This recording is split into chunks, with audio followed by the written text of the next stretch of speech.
¿Qué tal? Buen día. Bienvenidas y bienvenidos a nuestro curso de capacitación basada en el paquete de servicios esenciales para mujeres y niñas que enfrentan violencia dentro de la iniciativa Spotlight. Seguimos trabajando en nuestro módulo básico y ahora estaremos conversando con una experta que te tomará un tema dentro de este módulo básico. Ella, se las voy a presentar y después le voy a pasar el micrófono, es la psicóloga Esperanza Carrera Jiménez, es maestrante en psicoterapia clínica por el Instituto de Formación Humana en Ciudad Juárez, Chihuahua.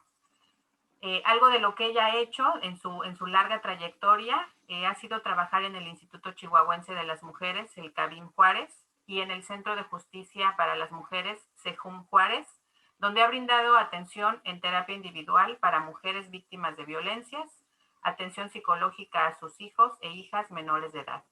También ha facilitado grupos reeducativos y de reflexión para hombres generadores de violencias y grupos de reflexión también para mujeres víctimas de violencias.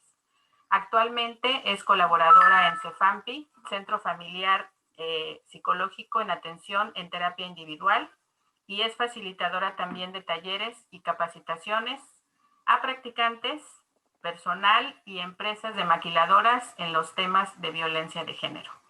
Esperanza, te damos la bienvenida. Agradecemos mucho que estés con nosotros el día de hoy y que pues nos vengas a conversar de toda tu experiencia y todo el trabajo que has realizado durante los últimos años en los temas de violencia.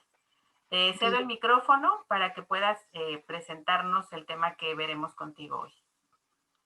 Pues muchas gracias, Miriam, muchas gracias a la red, muchas gracias a la iniciativa Spotlight por la invitación. Para mí es un honor contribuir en esta práctica de capacitación para el funcionariado público. Y pues bueno, vamos a hablar un poquito acerca de lo que son los tipos de violencia, lo que es la violencia, cómo lo define la Organización Mundial de la Salud y también cómo lo define la Ley General de acceso a las mujeres a una vida libre de violencia.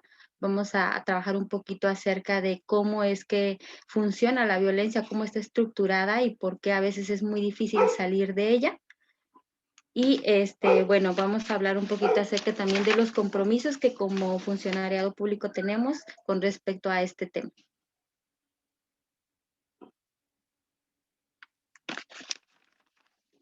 Y bueno, pues para empezar, me gustaría un poco entrar un poco en definiciones, en conceptos, ¿verdad? Que yo creo que regularmente las personas que trabajamos dentro de este tema hemos estudiado, hemos sido capacitados y capacitadas en este tema, pero pues no está por demás empezar con este concepto que nos habla acerca de la definición de violencia como cualquier acto u omisión que es basada en el género, que nos cause daño, sufrimiento psicológico, físico, patrimonial, económico, sexual o la muerte, tanto en el ámbito privado como en el público.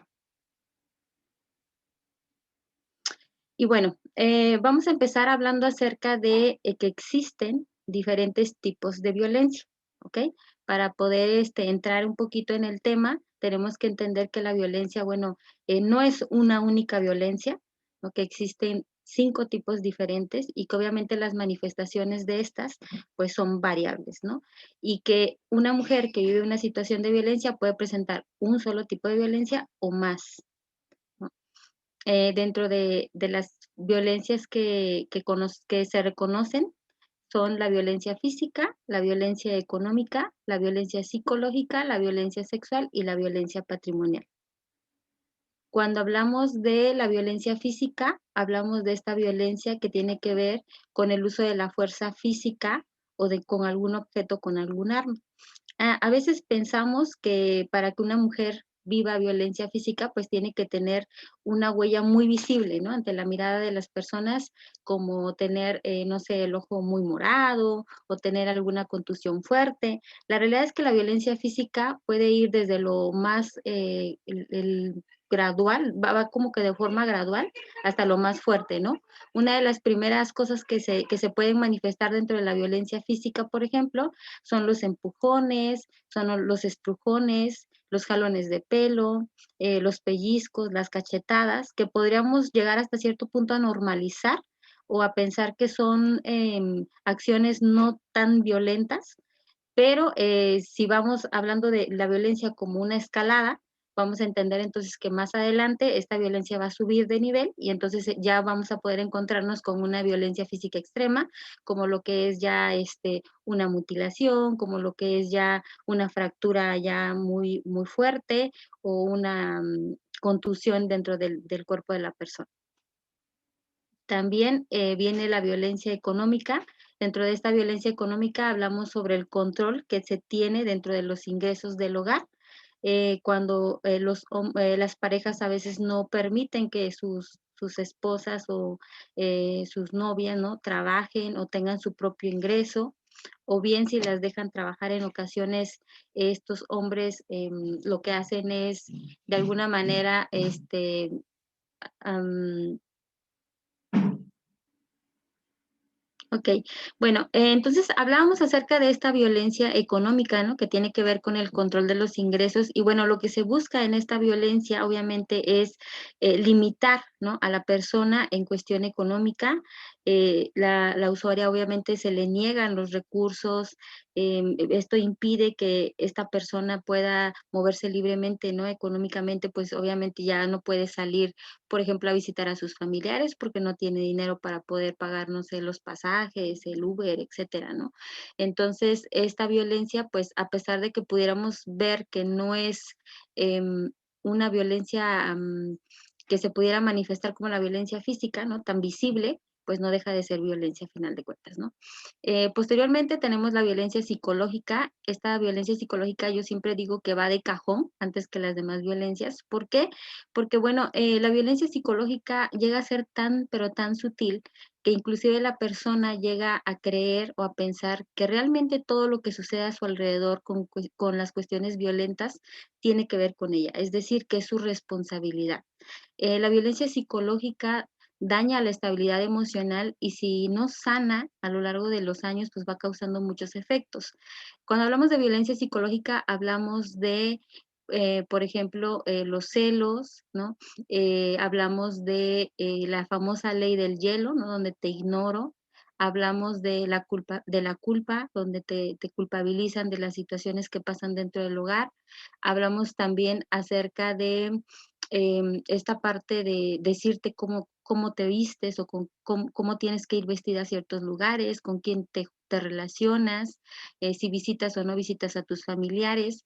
Cuando entra la violencia psicológica, regularmente siempre existe un aislamiento de la víctima, ¿no? La víctima se va aislando de sus redes de apoyo y posteriormente, pues, ya se encuentra sola nada más, ¿no? Entonces, la violencia psicológica es una de las violencias que yo manifiesto como que muy fuerte, porque daña el autoestima, daña el poder tomar decisiones, el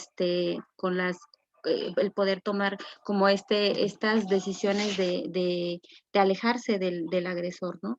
La violencia psicológica, como entra mucho la culpa, las mujeres les cuesta mucho trabajo poder tener una decisión clara y concisa y poder decir, bueno, hasta aquí. Cuando hablamos de la violencia sexual, hablamos de todos los actos forzados, ¿no? Hablamos de que a pesar de que yo esté casada legalmente por todas las leyes, ¿no?, así sean religiosas o no religiosas, se me obliga a tener actos sexuales forzados, ¿no? Se me obliga a ver pornografía, se me obliga a cumplir ciertas fantasías aún sin que yo lo quiera. Hay mujeres que, por ejemplo, tienen doble jornada laboral, trabajan en casa y trabajan fuera de ella, y entonces a veces lo que menos quieren es, tener relaciones sexuales porque están cansadas, porque a veces no lo disfrutan, etcétera, y se ven de alguna manera coaccionadas por su pareja, porque escuchan frases muy comunes como, "Si no me lo das tú, lo voy a buscar en otra parte y tú vas a ser la responsable", ¿no? O "Eres mi esposa y para eso estás", o "Es tu obligación complacerme", etcétera, y ellas terminan aceptando, pero a final de cuentas, pues es violencia. Y por último tenemos lo que es la violencia patrimonial. Cuando hablamos de la violencia patrimonial, hablamos del control de las pertenencias, ¿no? De los bienes materiales que se construye dentro del hogar.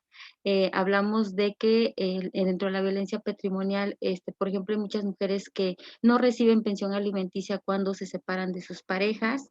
Hablamos de mujeres que, por ejemplo, toda su vida o prácticamente la mayor parte de su vida se dedicaron al hogar y cuando existe un divorcio, pues resulta que nada está a su nombre porque resulta que como no trabajaron fuera del hogar, a ellas no les corresponde nada, ¿no? Y entonces ya no tienen una experiencia laboral, es muy difícil para ellas incorporarse a este ámbito laboral por el tiempo que no estuvieron dentro de él y obviamente esto se les dificulta, ¿no? Por eso hay muchas mujeres que a veces aguantan este tipo de situaciones, pues porque no tienen la forma económica, ahora sí que económica y patrimonial de poder salir de ella. Gracias, Esperanza. Pues voy a aprovechar aquí para preguntarte, ya que escucho todas las diferentes o las variantes de las violencias, eh, ¿cuál crees que es la importancia o la razón por la que el funcionariado público debería conocer los tipos de violencia? Ok, bueno, primero que nada, tenemos que entender que la forma en la que se maneja la violencia pues puede ser muy a través de eventos muy repetitivos, ¿no? A través de eventos que se manejan de tal forma que pudiéramos a veces invisibilizarlos o naturalizarlos, ¿no? Pensar que son como situaciones normales y que si nosotros como funcionariado público que trabajamos dentro de este tema no conocemos cómo está estructurada la violencia, cómo funciona, cuáles son los tipos, y de qué manera son las manifestaciones del ciclo de la violencia, podríamos entrar entonces en a lo mejor ciertas omisiones. Entonces, el conocer y reconocerlas nos va a permitir poder dar un mejor servicio de calidad obviamente a nuestras usuarias y brindar como que la información pertinente, porque inclusive ellas, cuando pues se presentan en las instituciones a pedir ayuda, ellas no reconocen muchas veces que están viviendo violencia, ¿no? O sea, ellas saben que algo está pasando, reconocen que algo no está bien dentro de su relación de pareja, pero no logran ponerle todavía un nombre a eso que están viviendo.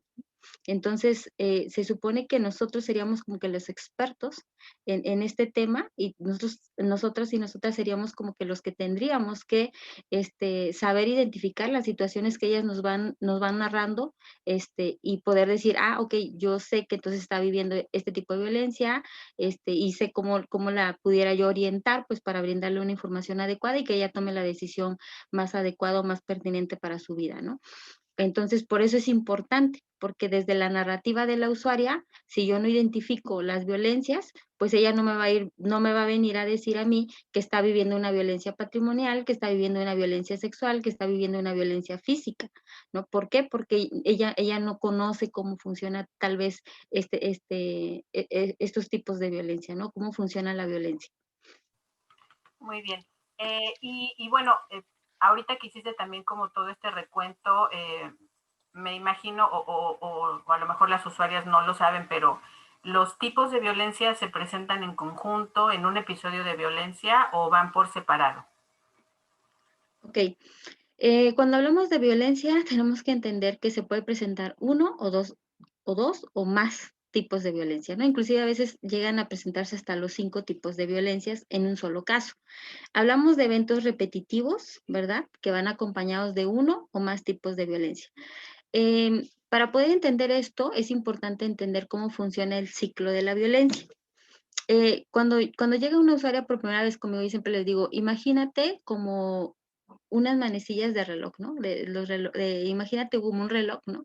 Que si empieza en el 12 y da vueltas, ¿en dónde va a terminar? En el 12, ¿no?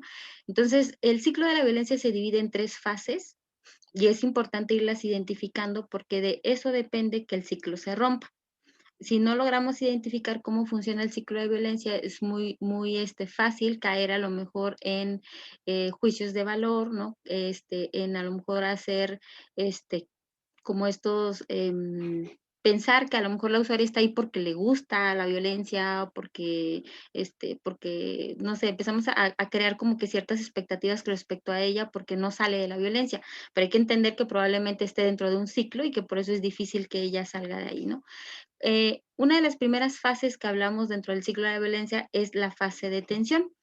Dentro de la fase de tensión hablamos como de estas pequeñas situaciones o situaciones que van generando tensión dentro de la relación de pareja, como enfados, enojos, discusiones, acusaciones, ofensas, que de alguna manera vamos haciéndolas como habituales, ¿no? Ya es normal que llegue, se enoje y ya. Es normal que llegue, se enoje, me insulte. No es normal que llegue, se enoje y siempre peleemos por la misma cosa. Es normal que de repente me ofenda, es normal que de repente pase esto. Vamos normalizando como que las situaciones, ¿no? Las vamos haciendo como parte de nuestro día a día. Pero estas situaciones se van haciendo más frecuentes y cada vez se van haciendo más tensas, que llega como que nuestra segunda fase, que es la fase de agresión o explosión, que es donde sucede un estallido agudo de violencia. Aquí ya suceden cosas un poquito más elevadas, ¿no? O que consideramos más elevadas como patear, pegar, cachetear, herir, abusar sexualmente, inclusive puede llegar a matar, ¿no? En las fases de explosión o de agresión, regularmente es cuando la víctima pide ayuda, ¿no? Es regularmente cuando se sale de la casa, inicia un proceso de divorcio, va a poner una denuncia a fiscalía, le habla a la policía, lo corre de la casa. Algo sucede, pues, ¿no? En este episodio de explosión. ¿Por qué? Porque la situación se salió del control, es decir, de lo que venía haciendo habitualmente en la fase de tensión, aquí en la fase de explosión, sucede algo totalmente distinto, ¿no? Entonces, cuando hablamos de la fase de tensión, regularmente pudiéramos hablar que, si se dan cuenta, hablamos, por ejemplo, como violencia psicológica, puede ser violencia psicológica, económica, patrimonial, ¿no? Pero a lo mejor cuando llegamos a la parte de explosión, se junta, ¿no? Ya no nada más es la violencia psicológica, ahora ya hay una violencia física, ¿no? Y hay una violencia sexual, acompañada de los demás tipos de violencia, ¿no? Y luego, pues, posteriormente pasa esta situación de explosión y viene una tercera fase que es conocida como reconciliación o fase de la luna de miel. ¿Por qué es conocida así? Bueno, porque aquí en esta fase el agresor, ¿verdad? Se da cuenta, pues que bueno, sus acciones van a traer unas consecuencias. ¿Cuáles consecuencias? Bueno, pues que a lo mejor la usuaria ya puso la denuncia, que a lo mejor lo detuvieron y va a iniciar un proceso legal, que a lo mejor la usuaria se fue de la casa o lo corrió de la casa, no sé. Este, y entonces empieza como esta parte del arrepentimiento del agresor, ¿no? Empieza a justificar sus actos, ¿no? Y empieza a prometer que esto no va a volver a suceder, e inclusive empieza a tener como cambios que nosotros llamamos como cambios de primer orden, porque son cambios que se pueden visibilizar, que se pueden ver, ¿no? Por ejemplo, empieza a decir que ya va a ir a terapia, ¿no? Le dice a los usuarios, vamos a ir a una terapia de pareja, pues para poder mejorar nuestra relación, promete que no lo va a volver a hacer, y pero estos cambios no son cambios permanentes. ¿Por qué? Porque, bueno, él todavía no ha trabajado su propio proceso para poder darse cuenta que lo que está haciendo son situaciones de violencia, que no es algo normal, que no es justificable en sus actos, no se ha responsabilizado de las situaciones que ha hecho, ¿no? Regularmente en esta fase, siempre, siempre, siempre, siempre, casi la mayoría de las veces, justifica lo que hizo, ¿no?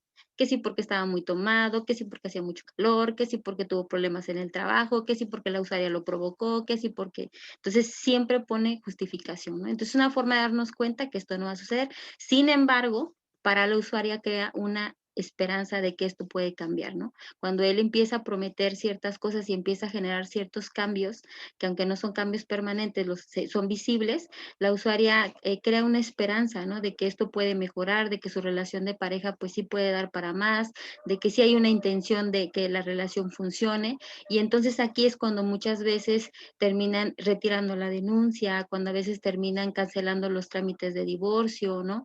Cuando dejan de ir a la terapia, ¿no? Porque también muchas veces en la fase de explosión van a los procesos terapéuticos, pero cuando ya se reconcilia con el agresor, dejan de ir a sus procesos de terapia. ¿Por qué? Porque piensan que pues lo va a regañar, la va a regañar la psicóloga, de que le va a dar vergüenza, porque después de que le contó a la psicóloga toda la situación, pues cómo le va a decir que regresó con él, ¿no? Entonces, por eso es muy importante la intervención que hacemos nosotras dentro de este proceso, ¿no? Por ejemplo, en mi experiencia como psicóloga, esta parte de dejarles la ventana abierta, ¿no? De decir, bueno, si tú en un momento dado decides regresar con él, la terapia tú síguela, ¿no? Independientemente estés con él o no estés con él. ¿Por qué? Porque como es un ciclo, pues vamos a volver a regresar otra vez a lo mismo, ¿no? Aunque para la usuaria sea difícil de digerir, pero va a suceder. Entonces, cuando vuelve a suceder el ciclo, ella ya está preparada, ¿no? De alguna manera, ya va a tener como que un poquito más de herramientas para poder afrontar este tipo de situaciones que muy seguramente se van a volver a presentar más adelante. Gracias, Esperanza. Muy claro cuál es este proceso que van viviendo las mujeres usuarias, como lo mencionas. Y quisiera preguntarte aquí, ¿cuál sería o cuál es la importancia de que las instituciones que realizan un servicio de atención a la violencia de género estén capacitadas y estén sensibilizadas en el tema? Ok. Bueno, dentro del marco normativo tenemos una responsabilidad, ¿no? Una de las primeras responsabilidades es que, bueno, estamos trabajando para ello, ¿no? Nos contrataron para ello, ¿ok? Entonces, tenemos que capacitarnos en el tema porque no podemos trabajar a ciegas, ¿no? Con los ojos cerrados. Si no conocemos el tema, es como pedirle a un médico que haga una operación sin haber estudiado medicina, ¿no? Entonces, es como, súper importante que las personas que trabajemos en este tema estemos capacitadas en el tema, conozcamos cómo funciona la violencia, cómo está estructurada. Y la sensibilización parte de entender que las personas o que estas mujeres no son números, son personas. Cuando tratamos a una mujer víctima de violencia como un número más, le quitamos esta calidad de persona y entonces no le damos la atención que ella necesita. Tenemos que entender que la violencia no es fácil de manejar, que no es como que muy fácil tomar la decisión de decir me separo y ya, o pongo una denuncia y ya, o hago tal proceso y ya, es muy rápido, es muy, muy difícil para ellas. Muchas de ellas dependen económicamente de sus parejas, muchas de ellas no han salido al campo laboral, no han tenido estas oportunidades, y entonces para ellas es muy difícil tomar la decisión. Esa es una, ¿no? Aparte, que traen como que esta carga social y cultural de que, bueno, ellas son las encargadas de mantener unida a la familia, entonces viene la culpa acompañada de ellas, ¿no? Si se casaron por alguna institución religiosa, bueno, viene esta parte también de sentirse culpables porque juraron amor eterno a su pareja, estar en las buenas y en las malas, ¿no? Y entonces para ellas es muy difícil tomar una decisión muy contundente, muy clara con respecto a dejar este tipo de situaciones. Entonces, el que el personal esté sensibilizado nos permite dejar las puertas abiertas para que cuando ellas estén listas puedan regresar y ahora sí poner la denuncia, seguir el proceso, etcétera, ¿no? Que tengan que hacer lo que se tenga que hacer. Cuando no estamos sensibilizados en el tema, tendemos a hacer, como te decía hace un momento, los juicios de valor, ¿no? Pensar que está ahí porque le gusta, verla como hay, le encanta batallar, ¿no? Y le hacemos el trato mal porque inclusive nos empezamos a enojar nosotras mismas con ellas, ¿no? Pensando que todo nuestro trabajo no sirve, ¿no? Porque ellas no continúan con su proceso. Entonces, entender que los procesos pueden ir así, ¿no? Que a lo mejor está en una fase de explosión y muy probablemente eso haga que la situación o que ella tome la decisión de ir a informarse, etcétera, pero que a lo mejor no va a iniciar un proceso como tal, ¿no? Entonces, que muy probablemente van a tener que pasar más ciclos o más ciclos de explosión hasta que llegue un punto en el que ella tome la decisión y vaya y termine su proceso, ¿no? Su proceso legal. Gracias, Esperanza. Iniciaste la respuesta que te hacía diciendo que es lo que le toca. Te preguntaría aquí, ¿qué es lo que le compete entonces al funcionariado hacer una vez que están sensibilizados y que están informados de lo que se hace en el tema? Ok. Yo creo que primordialmente lo que nos toca es trabajar a través de algo que se conocen como los ejes de acción, que nos los maneja el reglamento de la Ley General de Acceso a las Mujeres a una Vida Libre de Violencia. En su marco normativo nos habla sobre qué ejes tenemos que trabajar o tendríamos que trabajar como funcionariado público. Entonces, uno de los primeros ejes de acción que se trabajan es a través de la prevención. Cuando hablamos de prevención, hablamos de estas estrategias que tienen los tres órdenes de gobierno, con la participación obviamente social, que generen condiciones idóneas a efecto de erradicar la violencia y cualquier forma de discriminación hacia la mujer en los ámbitos público y privado, y que obviamente esto haga que se modifiquen los patrones de comportamientos sociales y culturales basados en estereotipos de hombres y mujeres, es decir, de cómo tienen que ser los hombres, de cómo tienen que ser las mujeres. Una estrategia de prevención, por ejemplo, es esto que estamos haciendo hoy, ¿no? Que el personal se está capacitando pues en este tema, que de alguna manera se está sensibilizando. Hay muchas instituciones que ofrecen a su personal capacitaciones totalmente gratuitas. Aquí el detalle es que las personas que tenemos acceso a este tipo de capacitaciones, pues realmente nos comprometamos a tomarlas, ¿no? A estar presentes, a realmente conocer del tema y no nada más como que a cumplir, ¿no? Porque a veces es como, bueno, voy a tomar este curso porque pues me lo exigen en mi trabajo y para tener el diploma, ¿no? Pero realmente no me intereso en cómo realmente funciona, ¿no? Entonces, tendríamos que hacerlo desde esa perspectiva.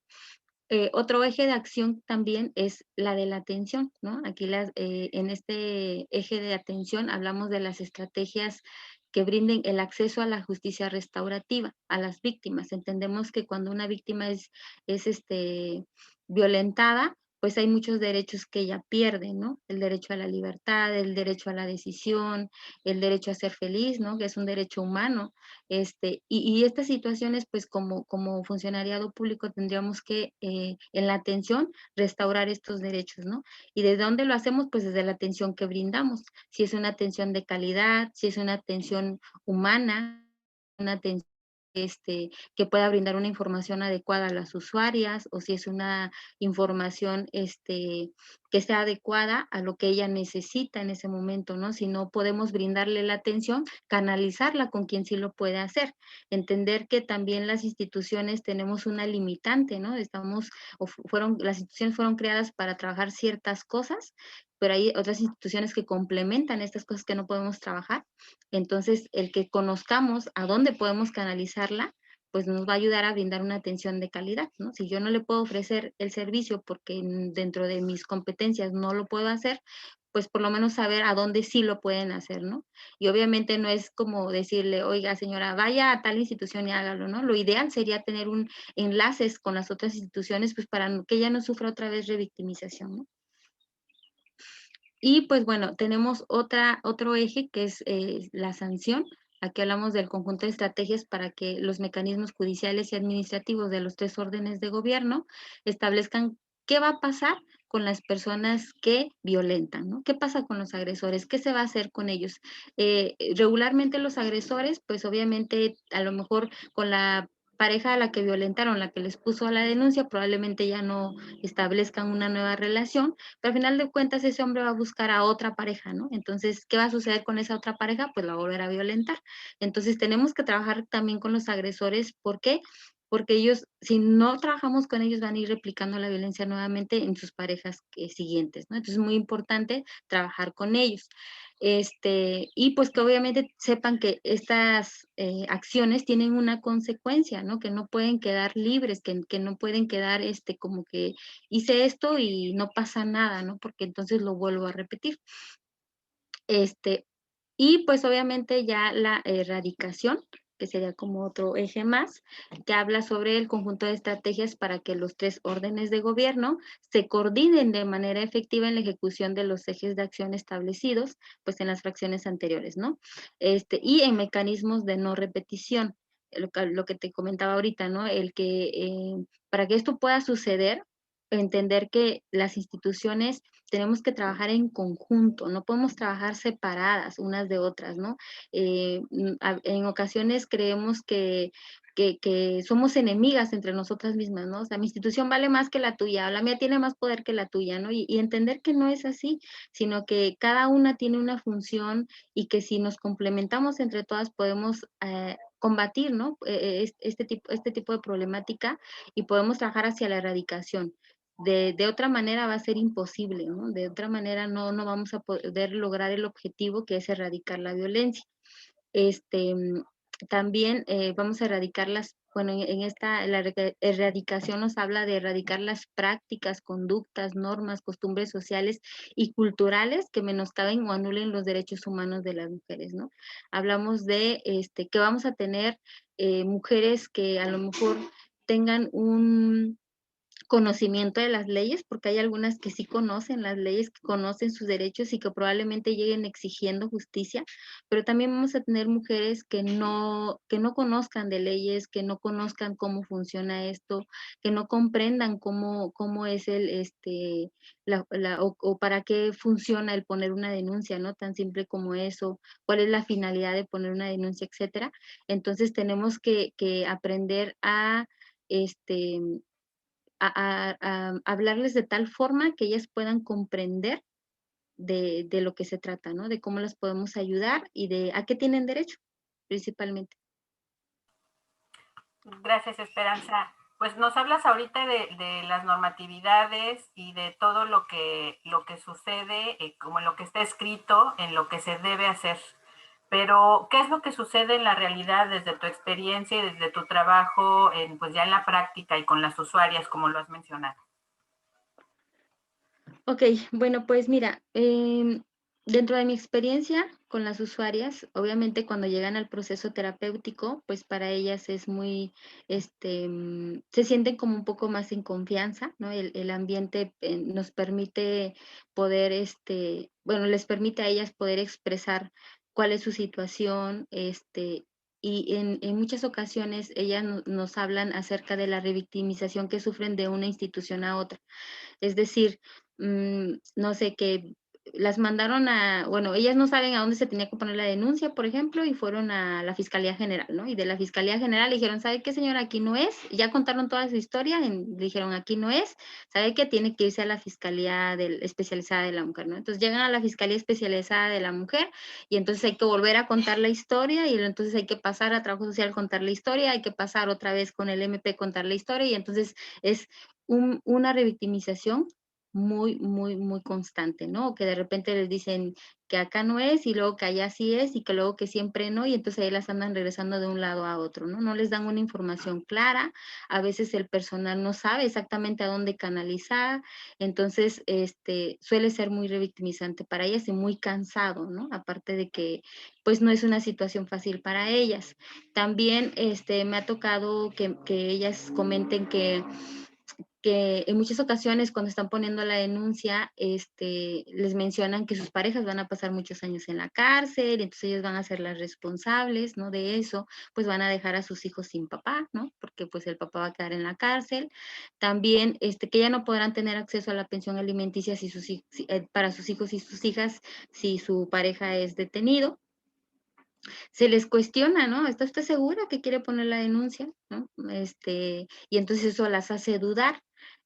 También no se les atiende porque ya falta poco para terminar el horario laboral, ¿no? Entonces, se les deja esperando para que las atienda el turno siguiente o bien, pues se les dice que ya mejor regresen al día siguiente, ¿no? Porque ya no van a alcanzar. Entonces, muchas de estas usuarias a veces ya no regresan porque ya no tienen a lo mejor los medios para poder regresar, porque a lo mejor la institución les queda lejos, porque a lo mejor si hablamos que tiene violencia económica, pues no tiene dinero para poder pagar el transporte e ir nuevamente al día siguiente, ¿no? Si hablamos de violencia física, pues no sabemos si el agresor saliendo de la fiscalía le vaya a hacer algo, ¿no? Y ya no regrese. También cuando se ve a las víctimas como un número, ¿no? Te mencionaba hace rato que en ocasiones las vemos como es un número más, ¿no?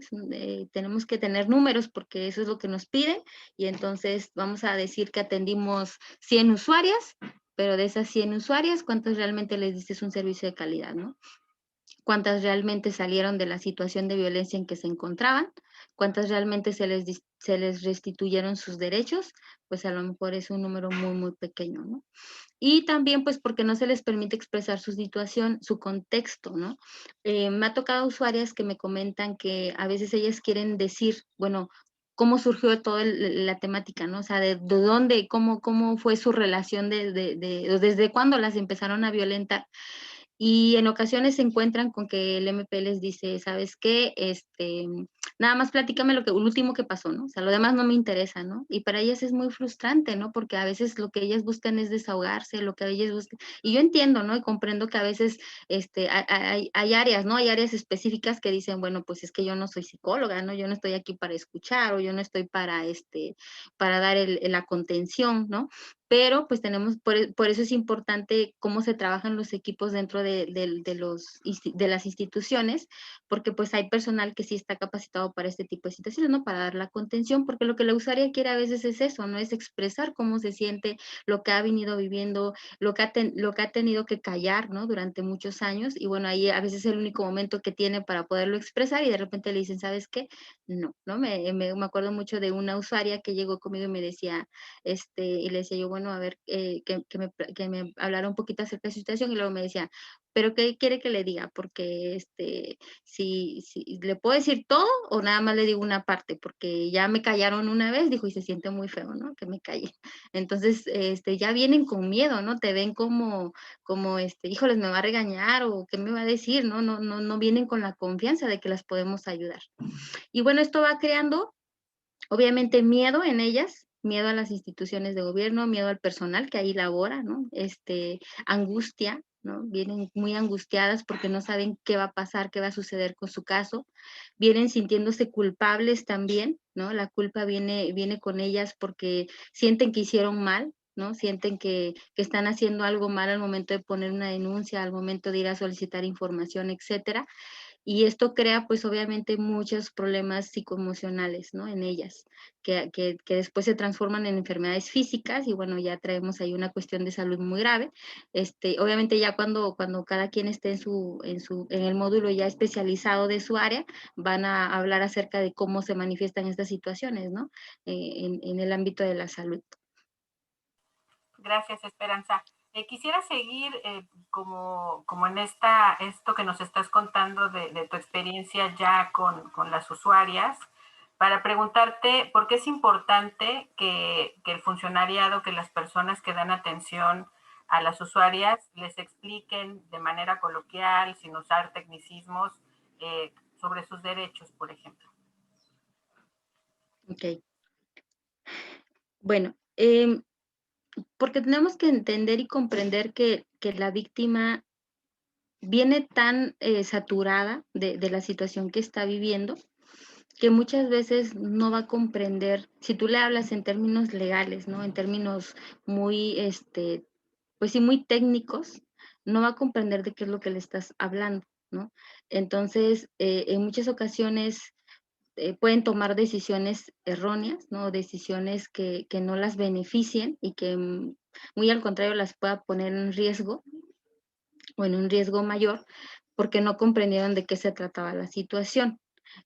Regularmente esto sucede mucho en las cuestiones legales, ¿no? Cuando entran a las asesorías jurídicas, cuando entran a las cuestiones de denuncia, etcétera, ¿no? Me ha tocado, por ejemplo, muchas de ellas que a lo mejor para las personas que hemos estudiado un poco acerca de leyes, podemos entender de qué se trata, por ejemplo, el tema de la guardia y custodia o de la patria potestad. Pero ellas a veces no logran comprender como que la diferencia de una y otra, o no logran entender por qué es importante que ella tenga la guardia y custodia, por qué es importante que la tramite, por qué es importante la pensión alimenticia, por qué es importante, o sea, o de qué se trata, ¿no? O por qué es importante poner la denuncia, ¿no? Recuerdo mucho que una usuaria me decía, pero si pongo la denuncia, ¿qué? O sea, ¿para qué? ¿No? O sea, ¿de qué me sirve? ¿De qué me sirve si nunca lo van a agarrar? ¿sí? ¿De qué me sirve si no lo van a meter a la cárcel? ¿De qué me sirve si de todas maneras va a seguir molestando? ¿De qué me sirve? Entonces, cuestionaba muchas situaciones, ¿no? Entonces, el decir, bueno, la denuncia sirve porque queda como un antecedente, si te vuelve a violentar, pues puedes volver otra vez o a que te den una orden de protección, etcétera. O sea, esta parte de no explicarles para qué son los procesos legales, ¿no? Cómo funcionan, pero con términos que ellas comprendan, ¿no? Porque a veces lo hablamos muy desde este papel de profesional, en donde yo soy el experto y entonces yo considero que porque yo soy experta en el tema, la usuaria también lo es, ¿no? Entonces, y le hablo con términos que obviamente no me va a comprender y que a lo mejor por pena, por vergüenza o porque tiene miedo de que yo la regañe, pues no me va a preguntar, ¿no? Regularmente, eso sucede mucho, ¿no? A mí me ha pasado en el proceso de terapia que le pregunto, bueno, ¿y por qué? Oye, si tenía esta duda, ¿por qué no se lo comentó a su abogada, ¿no? Por ejemplo, a la persona que le está llevando el proceso. Ay, pues es que me dio pena, ¿no? Es que, la vi como que estaba enojada, ¿no? La vi como que tenía cara de enojada, o como que me elevó la voz, ¿no? Y, pues, yo sentí miedo. Entonces, tenemos que entender que vienen ellas de una situación de opresión, de una situación en donde han sido amenazadas constantemente, donde han sido devaluadas, donde han sido vistas como que no valen nada. Y, obviamente, cuando llegan con nosotras, pues, ¿cómo nos van a ver? Como una autoridad, ¿no? Nos ven como personas que tenemos cierto poder también. Entonces, obviamente va a existir el miedo y la angustia, la culpa ahí todavía. Entonces, no va a ser muy fácil para ellas preguntar, cuestionar, ¿no? Que tenemos que entender también que va a haber víctimas que sí lo hagan, ¿no? Porque hay usuarias que sí lo hacen, que sí te cuestionan y sí te preguntan, y si no les queda claro, lo vuelven a ver, explíqueme otra vez porque no lo entendí, ¿no? Y que inclusive llegan a ser tan, como que preguntan tanto o cuestionan tanto que inclusive podemos llegar a agarrarlo como personal, ¿no? Y llegamos a decir, esta usuaria de seguro ni vive violencia porque al contrario es muy gritona, ¿no? Y me está cuestionando y me está preguntando, ¿no? Entonces, entender que esto es así, o sea, que no hay como que algo, que es importante hablarles en términos que la usuaria comprenda, que les expliquemos cómo funciona, para qué funciona, por qué la importancia de iniciar un proceso legal, pues para que ellas inicien este proceso, ¿no? O sea, darles la información verídica también, eso es muy importante. Y no crear, sobre todo, falsas expectativas o falsas esperanzas si sabemos que no se va a poder, ¿no? También, porque también a veces eso sucede mucho, ¿no? Creamos falsas expectativas y eso termina todavía siendo muy violento para la usuaria, ¿no? Y entonces estaríamos hablando de una violencia institucional. Gracias, Esperanza.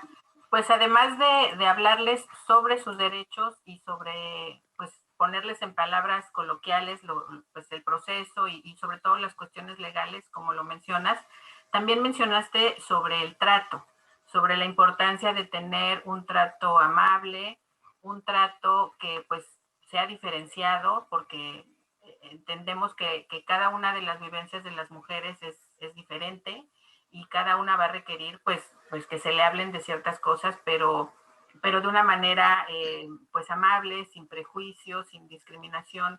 Esto es importante en la práctica. Sí, claro, sobre todo porque nuestro marco normativo así nos los maneja, ¿no? Tenemos varias convenciones, varios tratados internacionales, entre ellos uno muy importante que es el Belén do Pará y la CEDAW, ¿no? Que son como bueno, son dos que nos manejan acerca de cómo trabajar esos temas, pero el de la CEDAW, ¿no? Que nos trabaja acerca de, en su artículo 1, perdón, nos habla acerca de la no discriminación, ¿no? De que la discriminación contra la mujer, ¿verdad? Denota toda distinción y exclusión acerca del trato que se le brinda a la víctima, ¿no? Es lo que te comentaba ahorita, a veces vemos a las víctimas y las vemos como un número más.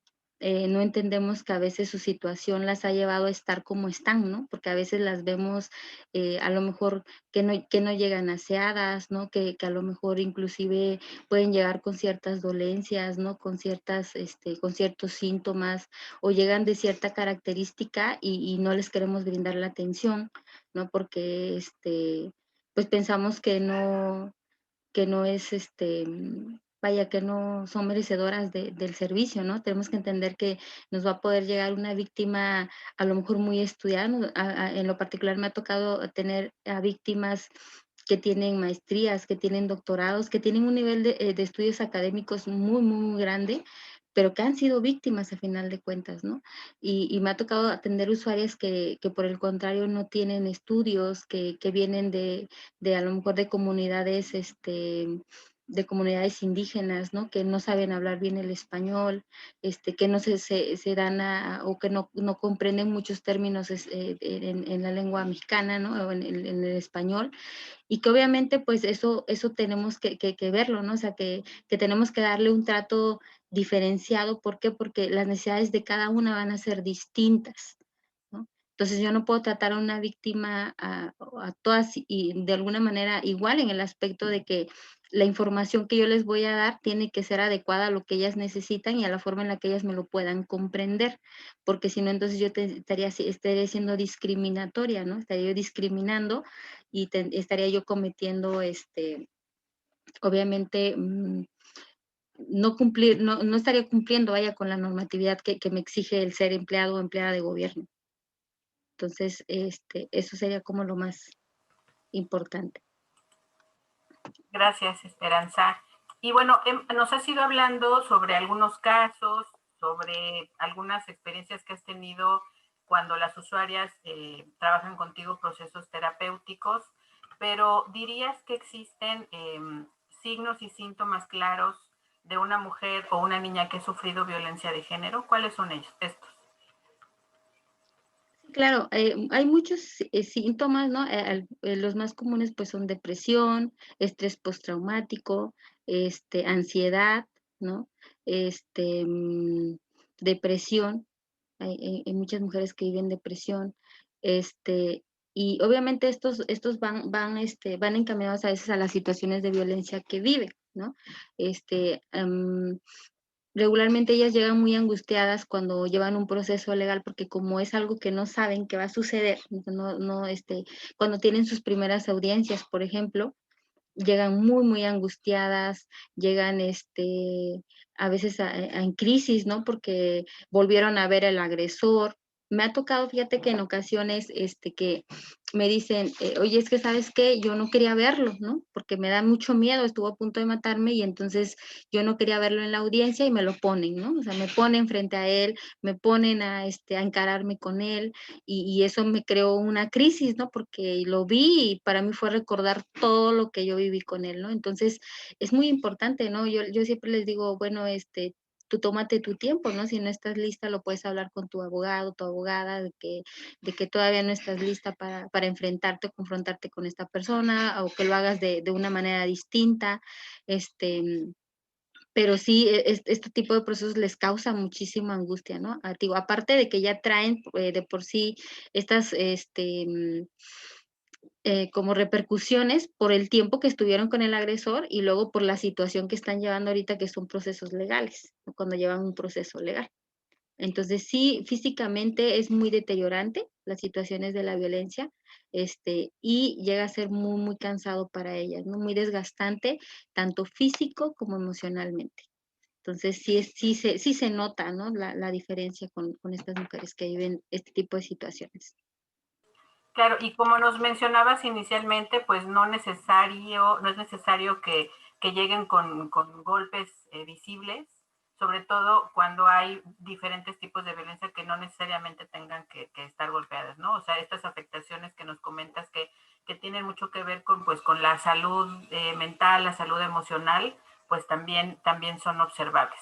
Ahora, ¿cuál sería las estrategias dentro de las organizaciones, las instituciones públicas para llegar a eliminar la violencia de género? Ok, pues bueno, una de las principales que yo considero primero sería evitar discriminar, ¿verdad? Dilatar, obstaculizar o impedir el goce y ejercicio de los derechos humanos de las mujeres. Em, Aquí es muy importante porque a veces dilatamos los procesos, ¿no? A veces la usuaria requiere la atención inmediata y a veces la hacemos esperar mucho, no tenemos como esta atención de explicarle a lo mejor por qué los procesos son largos o por qué son tan, pues sí, como tan engorrosos, le digo yo, ¿no? Porque tiene que volver a ir otra vez, porque tiene que llevar testigos, porque tiene que traer ciertos documentos, etcétera, ¿no? Este, es muy importante desde las cuestiones públicas que están destinadas a prevenir, atender y investigar y sancionar y erradicar los diferentes tipos de violencia, pues cumplir con el marco normativo de la institución, ¿no? Cada institución fue creada con un objetivo. Entonces, en ocasiones no nos damos la tarea de investigar, bueno, a ver de qué trata mi política pública de mi institución, ¿no? ¿De qué habla? O sea, ¿para qué se supone que estamos aquí? Entonces, ¿por qué lo vemos nada más como, pues es un trabajo y punto, ¿no? Pero no vamos más allá de la importancia que tiene el pertenecer a una institución y la importancia de lo que ahí se brinda, ¿no? De que, para qué fue creada, cuál es la finalidad de esta. También entender que los cambios culturales son muy variables, ¿no? Y que estos van dirigidos a veces a la erradicación del sistema patriarcal y a la impunidad. Tenemos que tener enlaces entre los sistemas judiciales y policiales y también la disponibilidad de servicios sociales y de salud, ¿no? Y que obviamente la capacitación continua, ¿verdad? Que brinde condiciones laborales óptimas para el funcionariado para que pueda cumplir con su labor. O sea, entender que también las personas que laboramos dentro de estas instituciones, pues somos personas y que llega un punto en el que nos vamos a cansar, que va a llegar un punto en el que a lo mejor escuchar tantas cuestiones las historias de terror, ¿no? Nos podemos llegar a quemar inclusive, ¿no? Y que podamos llegar ya entonces a verlo como algo normal y perder esta sensibilización. Entonces, si yo dentro de mi institución me siento de esta manera, pues obviamente tener esta confianza de con mis superiores, ¿no? Hablarlo, ¿no? No sé, a lo mejor llevar un proceso mío individual muy particular por fuera para yo poder trabajar esta parte que a mí me corresponde, ¿no? Y no perder esta sensibilidad. Eso es muy importante porque yo creo que con el paso del tiempo vamos perdiendo la sensibilidad, ¿no? Cuando recién entramos a laborar, escuchamos la primera historia y es como que nos toca el alma, ¿no? Nos toca el corazón, pero ya después de escuchar tantas y tantas y tantas y tantas, llega un punto en el donde, sí, es allá, así como que, pues bueno, es otra más, ¿no? Y perdemos esta sensibilidad. Entonces, es muy importante trabajar desde esos aspectos. Creo que eso ayudaría a que podamos brindar un servicio de calidad, ¿no? Partiendo desde ahí. Gracias, Esperanza. Pues nos has hecho durante toda esta charla un recorrido pues por la normatividad. Nos has hablado también de lo que en la práctica has observado tú que sucede con las mujeres usuarias de los servicios de atención a la violencia de género. Y ahorita nos empezaste a hablar sobre lo que las instituciones pueden hacer para garantizar pues, los derechos y también la erradicación de la violencia. Pero ahora te preguntaría, ¿cuál deberían ser los compromisos o sí, cómo se debería comprometer el funcionariado público respecto a este tema de violencia de género? Ok. Yo creo que los compromisos principales, pues, es seguir capacitándonos, ¿no? Las violencias, fíjate que a lo largo de la historia se han ido como han sido cambiantes, ¿no? Anteriormente, si hablamos de unos 10 años para atrás, no existía la violencia digital, ¿no? Por ejemplo, que tiene que ver con por ejemplo, em, lo que hablábamos bueno, lo que se aprobó apenas, ¿no? La ley Olimpia, ¿no? Donde, ya no puedes extorsionar con fotos o etcétera, ¿no? Entonces, ha ido cambiando y es importante capacitarnos. ¿Por qué? Porque con el tiempo estas violencias se van moviendo, allá no se van eliminando, simplemente van cambiando. Entonces, el seguir capacitándonos debería de ser un compromiso para todos y todas que trabajamos en este tema, pues para poder ir conociendo cómo se va transformando esta violencia, ¿no? Y saber desde dónde la vamos a trabajar y cómo la vamos a trabajar, porque empiezan a ser nuevas, ¿no? Llevar a cabo la ley, eso también sería algo muy importante, y no solo simular. ¿no? Porque a veces nada más como que hacemos como que trabajamos, ¿no? Y simulamos, pero no llevamos a cabo la ley así como nos los plantea, ¿no? ¿Por qué? Porque a veces la desconocemos, porque a veces nos da flojera como que profundizar en ella, porque a veces es muy engorroso, ¿no? Y entonces, pues hacemos como que trabajamos, ¿no? Entonces, el trabajar realmente en el caso nos va a permitir, sería un compromiso muy bueno, porque pues eso nos brindaríamos entonces una atención de calidad y obviamente lograríamos que esa usuaria salga de la violencia que está viviendo. Otro compromiso que podríamos adoptar sería trabajar de la mano con las demás instituciones, crear y fortalecer alianzas, ¿no? El no vernos como instituciones enemigas, sino al contrario, vernos como aliadas y que juntas podemos realmente crear esta parte de la erradicación, ¿no? Que juntas podemos trabajar para que esto disminuya, si no lo podemos eliminar todavía, por lo menos que disminuya.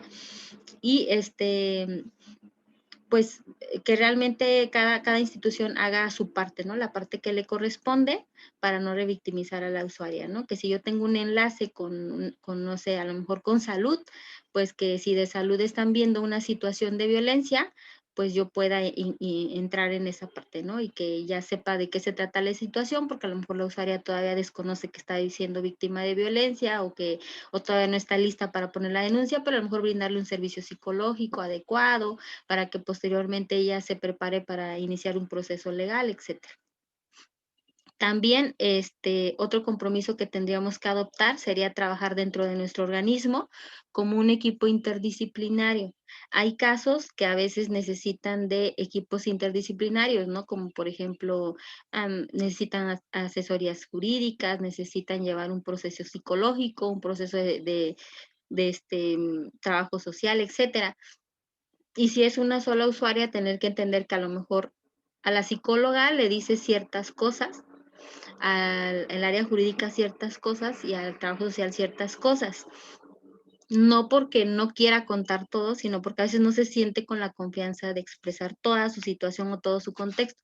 Entonces, cuando trabajamos como equipo interdisciplinario, podemos tener esta apertura de poder dialogar sobre el caso, ¿no? Si es un caso muy difícil, poder decir, bueno, a ver, desde lo que tú estás trabajando, a ver qué pasó, ¿no? Por ejemplo, si yo les hablo mucho desde mi experiencia, cuando hay un usuario que me dice, ya es que no le entendí a la abogada porque me dijo esto y esto y esto, esto. Entonces, si yo tengo la confianza con la abogada, voy y le comento, oye, ¿sabes qué? La usuaria tal, no te está comprendiendo esto, no sé, hay que explicárselo de tal forma que ella lo pueda comprender, porque no sabe qué tiene que hacer en esto, ¿no? Entonces, pero si yo, ¿verdad? No tengo la confianza con la abogada, si yo no trabajo como parte de mi equipo con ella, pues obviamente no le voy a poder decir, no voy a tener esta confianza de acercarme y preguntarle sobre algún caso o con la trabajadora social lo mismo, ¿no? Me ha tocado trabajar con excelentes trabajadoras sociales en lo particular y siempre, ¿no? Que hay un caso difícil o grave, siempre me dicen, oye, Esperanza, ¿sabes qué? Tengo este caso, es así, es así, o sea, ya me lo explican y ya no hay necesidad de revictimizar a la víctima, ¿no? Ya sé de lo que se trata y entonces esto me permite poder trabajar directamente con ella sin necesidad de revictimizarla, ¿no? Y por último, pues creo que otro compromiso también de sumamente importante es el trabajo personal con respecto a sus propias violencias. Es decir, el trabajo personal que yo tengo que hacer es también este proceso de construcción, ¿no? Tenemos que entender y comprender que tanto hombres como mujeres hemos sido educados y educadas en un sistema patriarcal machista, ¿no?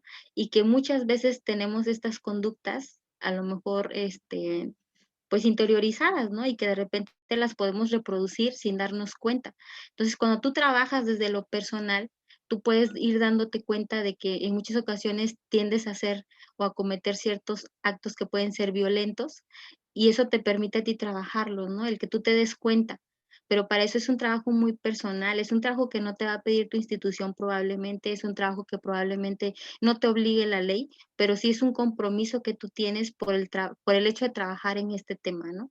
Este tema es un tema muy sensible, por lo tanto, el trabajo personal te va a ayudar a ti también para poder tener estas herramientas, para saber cómo tratar los casos, los diferentes casos que te lleguen, saber cómo reaccionar, saber hacia no, de alguna manera que te causen o te conflictúen, ¿no? Porque también, en ocasiones me ha pasado que, como profesionistas hemos sido víctimas de violencia, entonces cuando me llega una usuaria, yo quiero que lo que yo no hice o lo que yo no pude hacer con lo que yo viví, quiero que lo haga mi usuaria, ¿no? Y entonces ahí estoy ahí como que queriendo hacer que la usuaria haga lo que yo no pude.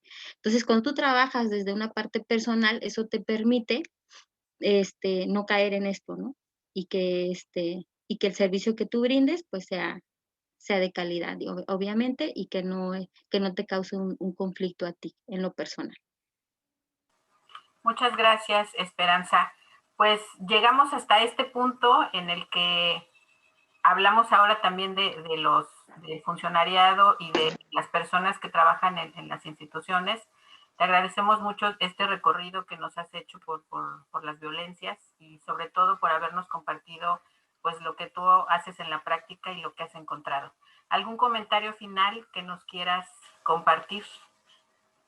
Pues mira, primero que nada, reconocer, ¿verdad? Y agradecer a las personas que hoy nos acompañan en esta capacitación. Yo creo que el compromiso que cada una o uno de ellos tiene al momento de tomarse el tiempo para estar aquí, escuchando los videos, leyendo las lecturas, invirtiendo, ¿no? Su tiempo, que el tiempo es algo muy valioso porque es algo que no se nos regresa jamás.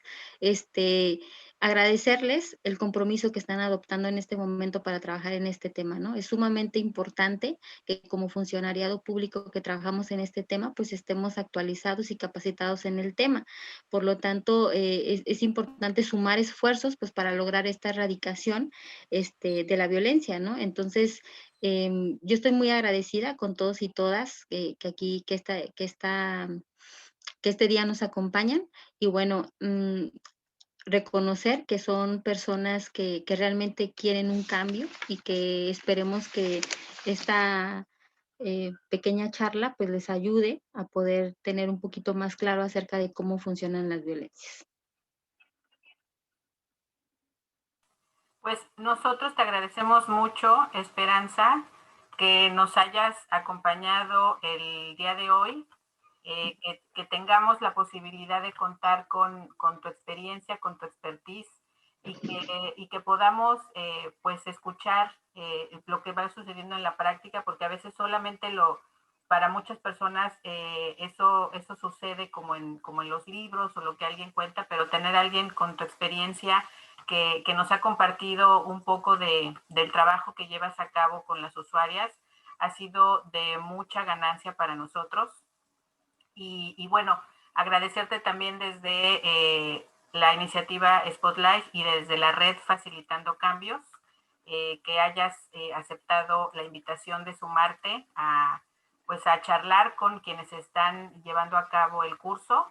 Y bueno, pues ponemos aquí tus datos de contacto por si alguien quiere contactarte, ponerse en contacto contigo para mayor información o para que puedan tener una charla un poco más amplia contigo. Muchísimas gracias y a todas las personas que nos están viendo, les agradecemos mucho que hayan visto este video de inicio a fin y bueno, pues seguimos trabajando en nuestro módulo básico. Muchas gracias.